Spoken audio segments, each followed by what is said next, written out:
እዙ ባህግና እዩ ባህግና ሜድያ ብሰልፊ ዲሞክራሲ ህዝቢ ኤርትራ ዝዳሎ ሰሙናዊ መደብ እዩ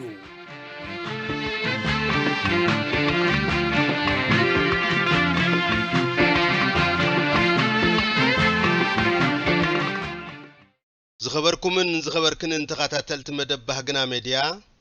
ንሎም ሰንበት 7 ሰነ 2026 ሓፂር ዜና ካብ ንጥፈታት ሰልፊ ክህልወና እዩ ርእሰ አንቀጽና ሓድነት ህዝብን ሉላውነት ሃገርን ዘውሑስ ርክብ ዘርእስቱ ኮይኑ ሓተታናውን ንሓድሽ ብድሆ ብሓድሽ አገጣጥማ ዘርእስቱ ክኸውን እዩ ሰናይ ምክትታል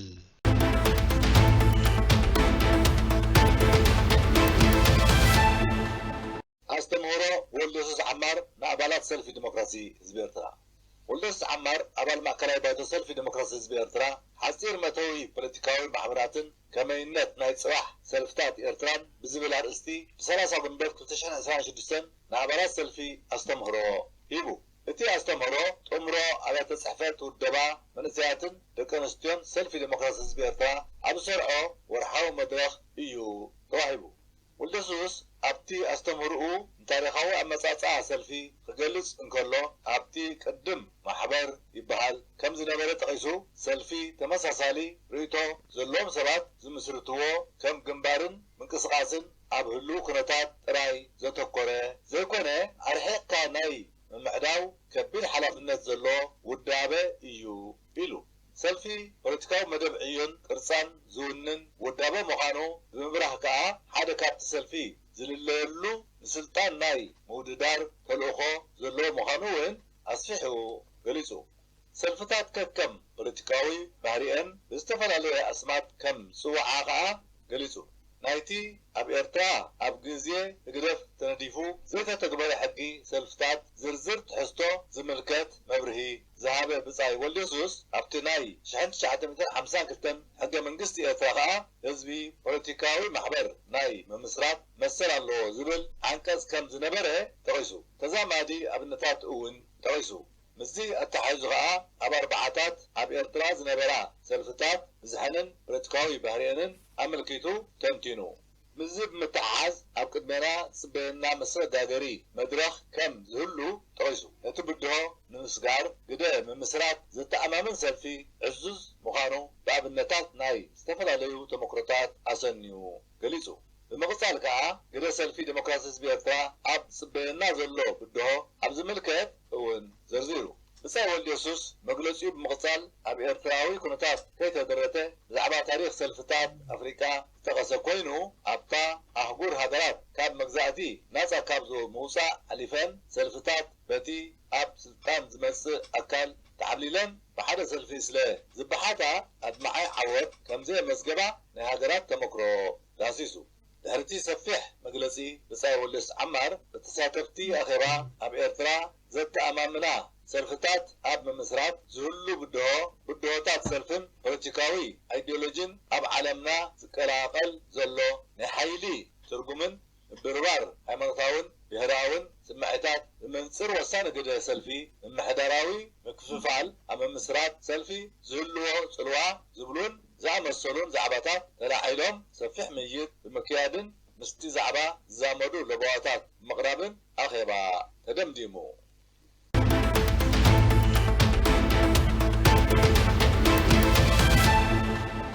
ክቡራትን ክቡራንን ሰማዕትና ሓድነት ህዝብን ልዕላውነት ሃገርን ዘውሕስ ርክብ ብዝብል አርእስቲ ንሎሚ ዝተዳለወ ርእሰ አንቀጽ እንሆ ዘቕርበልኩም ኣስገደት ምሕረት ኣብ እየ ሓድነት ህዝቢ ካብ ዝረጋገጸሎም ኣዕኑድ ሓደ ልዕላውነት ሃገር ናይ ሓባር ምዃኑ እዩ ልዕላውነት ሓድነቱ ብዘውሓሰ ህዝቢ እዩ ዝረጋገጽን ዝዕቀብን ሓድነት ህዝቢ ኣብ ዘይተረጋገጸሉ ልዕላውነት ሃገር እውን ኣብ ስጋኣት ከም ዝወድቕ ውሁብ እዩ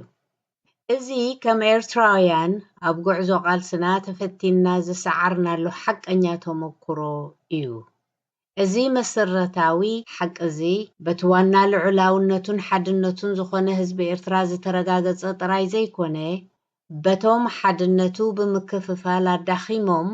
ልዕላውነት ሃገሩ ከይረጋገጽ ዝሃለኹ ጸላእቱ እውን እዚ ተረዲኦም ከም ኣፍራሲ መሳርሒ ክጥቀሙሉ ፈቲኖም ከም ዘይተዓወቱ ዘርኢ ሃብታም ተመክሮ ኣለና። እዚ ከምዚ ዝኣመሰለ ናይ ጸላኢ ሓደገኛ ሽርሒ ከም ታሪክ ዝንገር ጥራይ ዘይኮነ ሎሚ እውን መልክዑ ቀይሩ ህያው ዘሎ ዛዕባ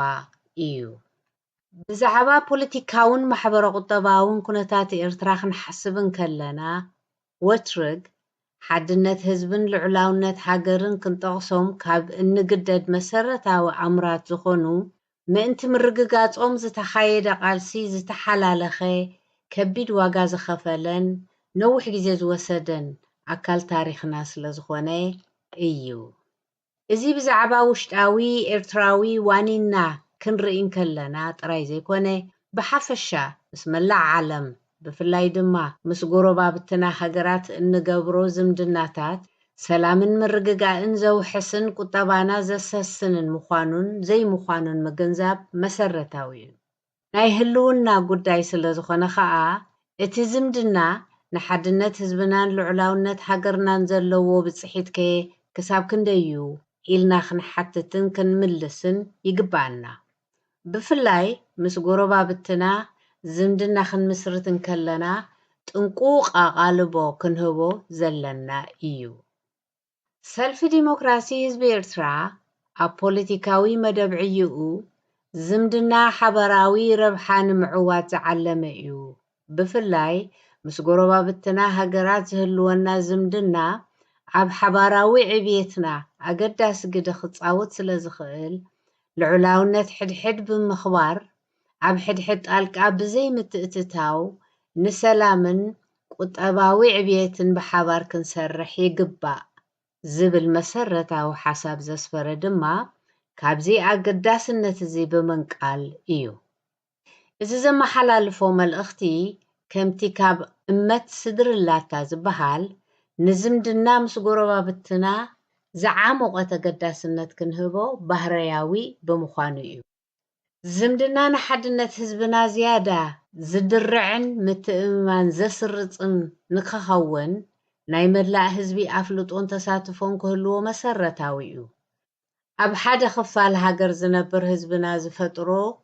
ዶብ ሰገር ዝምድና ምስ ህዝቢ ጎረቤት ሃገር ኣብቲ ካልእ ኩርናዕ ብዝርከብ ወገን እውን ናተይ ዝምድና እውን እዩ ንኽብሎ ዘኽእሎ ኣፍልጦን ግሉፅ ሓበሬታን ክህልዎ ናይ ግድን እዩ። ካብዚ ሓሊፉ ብሓደ ውሱን ኩርናዕ ዝርከብ ህዝቢ ብዘለዎ ባህላውን ንግዳውን ምቅርራብን ካልእ ተመሳሳልነትን ተጸልዩ ዝፈጥሮ ዝምድና ብድብድቡ ከም ናይ መላእ ህዝቢ ኤርትራ ጌርካ ምውሳዱ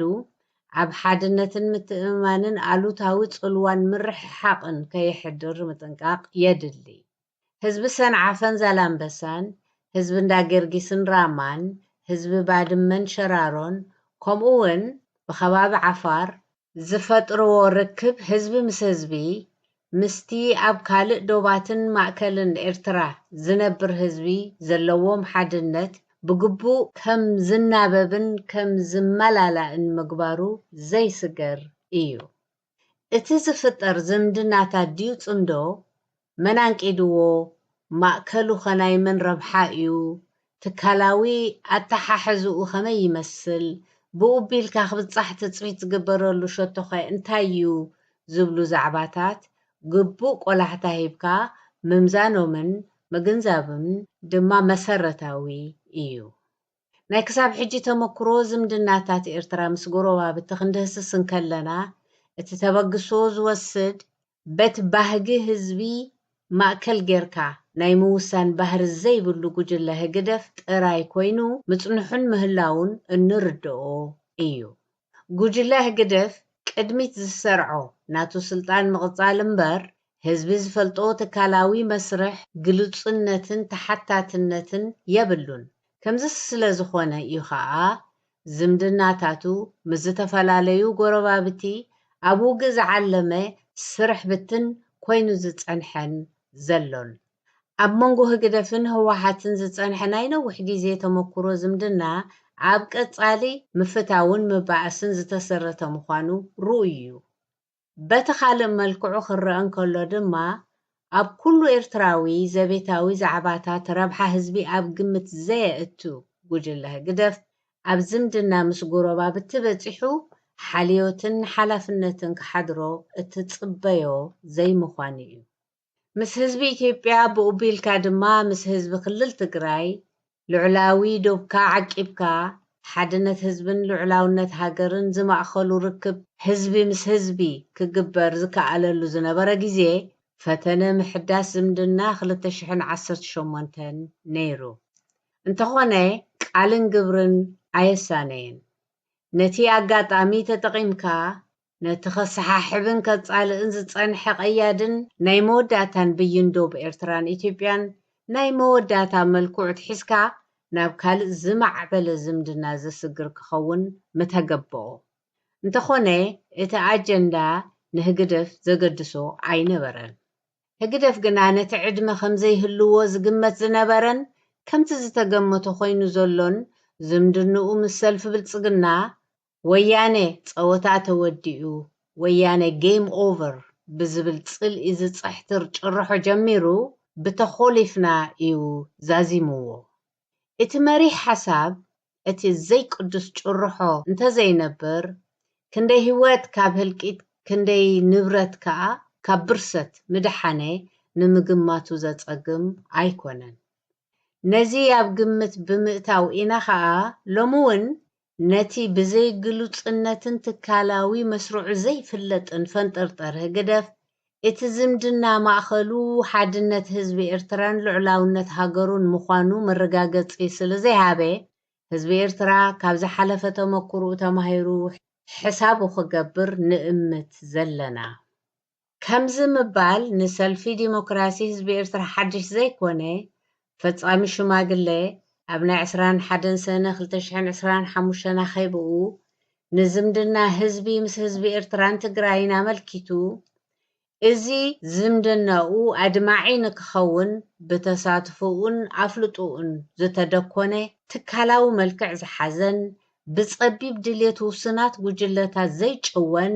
ንክኸውን ክልቲኡ ህዝብታት ካብ ናይ ቅድሚ ሕጂ ተመክሩኡ ተማሂሩ ዝቆጻጸሮ ንክኸውን ክቃለስ ከም ዝግብኦ ነዘኻኽር ዝበሎ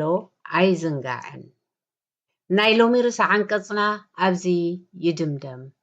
ኣብ ዝመጽእ ግዜ ብኻልእ ትሕዝቶ ክሳብ ንራኸብ ሰላም ቀንዲ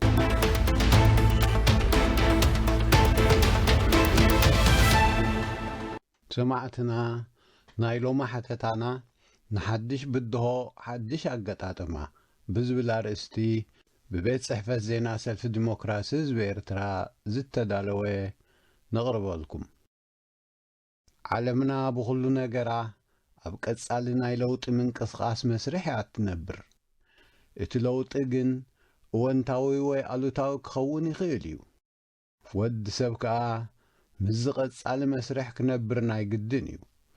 ምስቲ ዘይተርፍ መስርሕ ኣብ ክንዲ ምስናይ ካብኦ ምትራፍ ወይ ምቕዳም ከዓ ናቱ ሳዕቤን ኣለዎ ፖለቲካዊ ኩነታት እውን ከም ዝኾነ ተረኽቦ በዚ ዝተጠቕሰ መስርሕ ዝግዛእ እዩ ማለት ንጉዳያት ከም ድላይካ እትገብሮ ዘይኮነስ ምስ ከቢብዎ ዝርከብ ምዕብልናታት ዝግዛእ እዩ እዚ ከዓ ናይ ፈታዊ ኾነ ናይ ጸላእ ጽልዋ ዘጠቓልል ሰፊሕ ኣምር እዩ እዚ ንሕና ኤርትራዊ ናይ ተቃውሞ ሓይልታት ንርከቦ ዘለና ፖለቲካዊ መስርሕ ብቐጻሊ ብድሆታት ዝተመልአ እዩ ምስኡ ኣሳኒኻ ምንባር ከዓ ነቲ ብድሆታት ዘመክት ኣገጣጥማ ምርካብ ናይ ድልየት ዘይኮነ ናይ ግድን እዩ ብመሰረቱ እውን ኣብ መስርሕ ፖለቲካዊ ቃልሲ ምቕጻል ማለት በብግዚኡ ዘጋጥሙ ግድላትን ብድሆታትን ምፍታሕ ማለት እዩ ብድሆታትና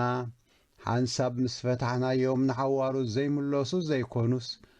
መልክዖምን ትሕዝቶኦምን እናቐያየሩ ብዘይ ምቁራጽ ዝገሃዱ መናብርትና እዮም ነፍሲ ወከፍ ብድሆ ከዓ ምስ ኣመጻጽኡ ጠባዩን ባህሪኡን ሓድሽ ንኡ ዝምጥን ኣገጣጥማ ዘድልዮ እዩ ንጉዳያት ብኸምዚ ዝተጠቕሰ ገባብ ክትሕዝ ምኽኣልን ዘይምኽኣልን ከዓ بدرجة ودب كونه والكسب نعقمخان بقعت كان زفتاتنيو بهزبي زقرب ناي لوط طلبات أم موادادر تخا بوليتيكا ودباتن ناي مقرام منقسقاساتن زرئ لوطታት كمون أبتي بأنصار التقالصو زلخا صلايخا زفطر معبلناتات بدهوታት حيزم زموصيهم أب حدا وسن مدرخ نحدا بدهو نمقطام زتطقمنالو ميلان أتحاحزان أبتي إوانو دما زعوتنا جباب أب كالقوت مدرخات عواتو خوينو ينبر مالت أيكونن نابنت أب جزينا يزحلو وقع قدايات نمو وقعن نتقاملو زنبرنا ناي حبيركا مسرحن كالق قداياتن أتحاحزا أبزناي لومي علماونت جلوباليزيشن موائل كم زلو كنسرحو انتفتنا كسرح يكئلنيو أبتيوانتي كل فلليات بناي سعرن تسعرن أقبابي زودا نيرو إذا بناتنا ناي إرتراويان تموكرو نرقاقصويو تقول لقزي بحزن نقوهن إن ذكرو حد مسكر سلازخوني أبزلو مقوانقنا فلليات كلها تعواتي بتخونو المقد ناي مفتحو عدل سفحيو سلازي ناي تقوان تقطعي أتحاحزا بدهوتات لومخن تقاملو انت إلنا دحريت تريفنا لنا مالتيو دحريت متراف دما حدا قاب رئيس مخانو قدايات كير كبكايوم مأزنوم كيروم نخسعروخا عدل زهب يخون قدم زفلالو يخاز نورو قدايات كنتات مستغيرة لومي زي فلالو يخا خوخوني يخولو أب أوانو زي السمامعو خاز نورو حسابات كا لومي زي السمامعو خاناي مخانوم أقات أملو كوم أسلا زخوانا دما أب دنبه تقاومونا إذا قداي زي قبون حلافنتاون قنزابي كم زي رخبه نعزوو زلنايو كاب كندي سقماتنا حدا إذا مخانو انزك حدا يكونن أب بوزا حقات أمتات زرقه زلو أب كندي نقدميت ندحريتنا تأمتكا زفلالي كاز نبره حلوف تموكرو مسحتار ناي زمر أيايو سلف ديمقراسي حزب إرترا كابزن دحريت متمات وصينا نقدميت انتزاي أقاميتنا نحدش بدهوتات حدشات تحاحزا خنمص كم زي نخل بمردايو نتصابائي دحر بايتاتات قدلي إرترا سجيرو بحبار نقدميت نممعداون نمسقوامن زخل تبع مريج أزوسده زي سقمتي بمتكل درجة قنعن متكأتات زي بلون مخانو يأمن بخنياتو ممس دحر بايتانا ننبرلن كاب حدا نلعلي إرتراتات سلزي بلنا نزي تبكرو خالقوت بوليتيكاو وغناتون كسعبوو امنوتيو زي سقمتي مرأيا والساني أدلاينت نحدش بدهو حدش عقات امام مركب كايو عوت زخون قنا سلز تحنصص زي كونس ندحريت زي ملس حدقتن توفاينتن كسنيون كلويو بزعبا دنبه تقاومه إرترا بفلاي كأب زعبا دخموتو خنزاربن كلنا قدميت زسرع بحبار كسرح زي مخاليو زي دخمت زي نتقاوم تحيلتات إرترا بغالقوت زنقرون كاب كالقوت زمهارون زي كونس نفس وكف أبال ودب كون من قصغاس كمدرن كصحفن كله زتقبلو حقيو مدرن صحفن كوينو مترافو دمايو عوت كخون زي كآله زلو بخالا الزراربا زدنبه تقاومو نحدست بدهوتات أب كندي بحدش أقباب زقطمام بتزعرقن زي سرحن كرحنتي بزتمل قطعتات كحزوم كم زصنحه زملكتيو كاب زحليفو كاب دحورات تحساسوا وصينا نناي ولقي كونه اكوب حساب كان اي مغلاص مسل نقالس علنا نابلنا مسلوم نزتطقمو وغنات اب كندي متببع كنوقسن كنكسسن هردك كم بال كوص يدله إذا توساخي نكال حدش بدهو حدش نايقات أطما ميلا كتغرب ناي زي مبقع أبناتيو سلف ديمقراس حزب إرترا حد أوان أما قابعات توكلتي أوروبا وحبرت أب قداي إرتران ندنبه تقاومون بحفشاي حقزيو زبالو حساب بمقرابو تراي بتنسو حيلوم نساتهم دم حيلو كونز نبرون وغنات زقات أما وقزت كم أبنت كتقس ذكاليو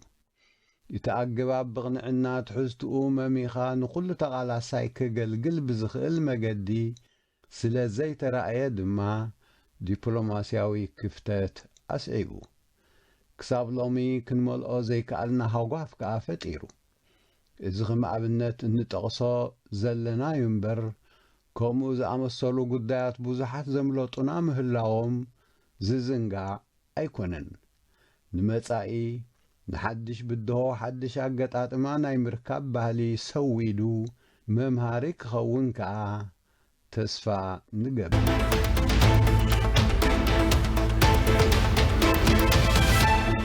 سمعتنا نلوم الزتدالو ناي تقرنيا مدبنا أبزي في السم أبزي مسء سمون بخالق تحستو خسع نراخب سسناي تمنينا نسنابتكم